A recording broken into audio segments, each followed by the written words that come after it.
जय गुरुदेव। Welcome to the channel श्लोक bye श्लोक। आज अध्याय 1 श्लोक 7 पढ़ेंगे। अस्माकं तु विशिष्टाये तान्निबोध द्विजोत्तम नायका मम सैन्यस्य संज्ञार्थतान् ब्रवीमिते। अब हमारी ओर भी जो सबसे विशिष्ट हैं उन्हें भी आप जान लीजिए।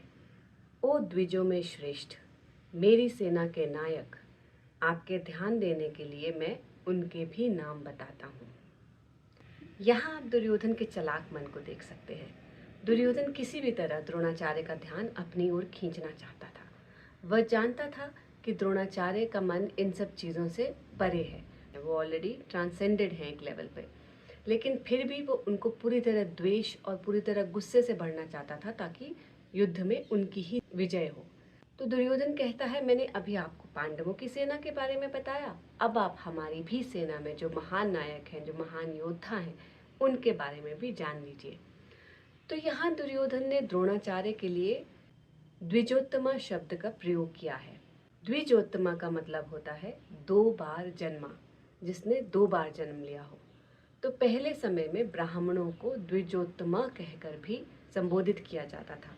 ये एक रिस्पेक्टेबल टर्म थी विच यूज टू डिनोट कि ये पहला जन्म तो सबका, जो मनुष्यों का एक जन्म हम लेते हैं, that is common for all.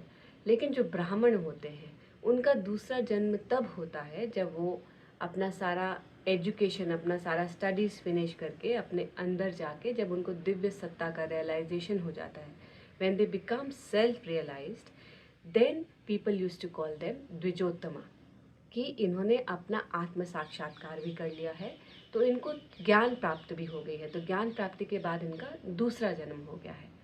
तो यहाँ उसने द्विजोत्तमा शब्द का प्रयोग करके द्रोणाचार्य को चापलूसी से अपनी ओर फुसलाने की कोशिश की है। हालांकि दुर्योधन बहुत अच्छे अच्छे शब्दों का प्रयोग करके द्रोणाचार्य का ध्यान अपनी ओर खींचने की कोशिश कर रहा था, लेकिन क्योंकि उसके शब्द घमंड से आ रहे थे, अभिमान से आ रहे थे, तो उनका कोई इम्पैक्ट खास द्रोणाचार्य पर हो नहीं रहा था। ये ऐसा था, गुरुजी बताते हैं, जैसे घमंड लालच की चापलूसी कर रहा हो। तो दोनों ही एक दूसरे को ये बताने में जुटे हुए हैं कि मैं तुमसे बेटर हूँ, मैं तुमसे बेटर हूँ। तो ऐसे में कौन किसके सुनेगा। तो भगवत गीता के 7वें श्लोक में यही है। अगले श्लोक के साथ फिर मिलेंगे, तब तक के लिए जय गुरुदेव।